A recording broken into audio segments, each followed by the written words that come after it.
In this section, we're going to be covering how to maximize your height after growth, being that after your plates have fused. So generally speaking, after puberty, above the age of 18, you're going to be looking at this section more than the other. But like I said, it's all about when that estrogen kicks in and when that fusion happens. So first off, shoe lifts. They're inserts that are placed inside shoes to add height. They're discrete and can be used for various shoe types.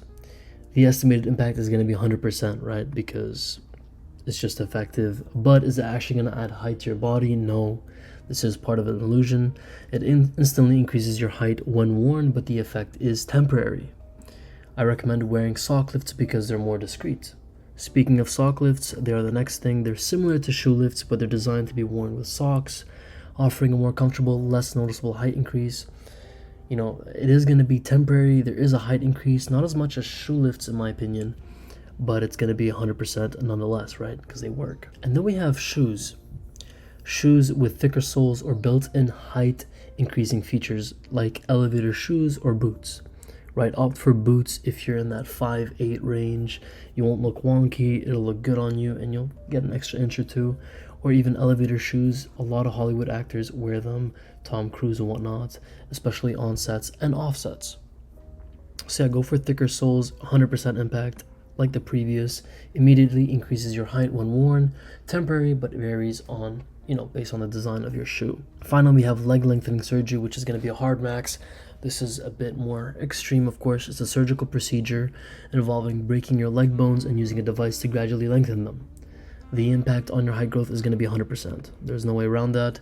You can choose between a couple inches to very little inches, It really depends on the procedure you're going for because there's many ways of going about leg lengthening surgery or a limb lengthening surgery. But depending on where you live, it's going to be expensive. It's always painful with significant risks and long recovery. There's some where they actually have it inside your leg. That way you're able to kind of function a bit better. There are other methods where they're going to have you sit in a brace, and those are the more cheaply ones, and you just don't want to go cheap when it comes to your body. But this is a very, very extreme procedure. I wouldn't recommend this unless you're extremely short and you're looking to, really improve your height. I'd only consider this method if you're under the height of 5'6" as a man, because coming out of this, you lose all your athleticism. And the recovery is it's painful, okay? And this is why I don't recommend you go to Turkey or these third world countries to get this done, because it's all about recovering right. Your bones are healing. And yeah, it costs a lot. It's not worth it. If you're above the height of 5'6", you can get away with the elusive techniques. The other stuff that's in this section, just wear height shoes or boots or whatnot. It's really, there's ways around it. And of course, you can max out everything else, so. Glucosamine and chondroitin. They're dietary supplements often used for joint health. The effectiveness in increasing your height is not proven, but I found that it helps you maintain your morning height. And if you don't know, in the morning you're actually about half an inch taller than you usually are, because your spine compresses over time because of gravity. I go deeper into this in the supplements guide, but this is just a good idea of you to have if you want to research on your own. But do check out the supplements guide that'll come out right after this guide, I believe. It'll be out very soon in just a couple of days. And then the estimated impact on height growth is going to be that of 30%. It's going to help you maintain your morning height, like I said, so it's not going to be too much. Now, spine reconstruction, if done right, and this is like we're experimenting here, is going to be 50%, because what it does is it's really there to help correct spinal deformities like scoliosis. And a unique approach involves a procedure where relaxin is actually involved into elders, and this is because they've lost height over time because of their spine, and what it does is it elongates the spine because it's going to stabilize the spine. And this theoretically height enhancing method can be done, but there are risks and dangers, so this is just like I put it on here for experimentation.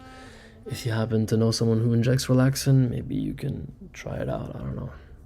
Speaking of relaxin, it is actually used for pelvic ligament flexibility as well.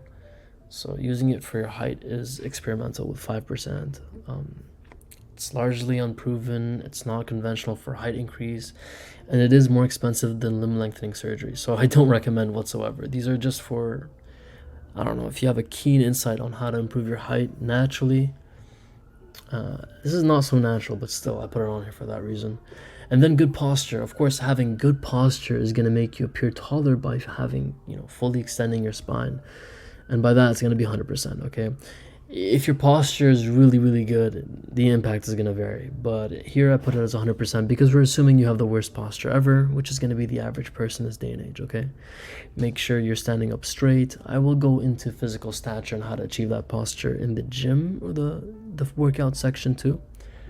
Stretching is definitely going to help you too. As a result, we do put it in the workout programs. Hanging, inversion therapies are going to potentially improve your posture as well. It goes hand in hand. It's going to be 5% in terms of impact on your height.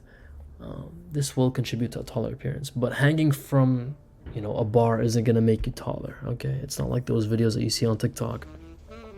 Hairstyles, if you get a hairstyle that adds more volume on top, I didn't exactly put the percentage of impact because it can vary, but it's nothing too big. So, and then chiropractic adjustments, going to a chiropractor, getting your spine aligned, and posture improvement, of course. This could help depending on the case, of course. And then foot implants. This is like a rare, extreme surgical procedure. I've kind of come up with this, but basically, if you don't have feet, you can just add implants. Or add implants to your actual feet to increase height. This is a more futuristic thing, so we'll see how it plays out with time. I'm sure this will happen soon.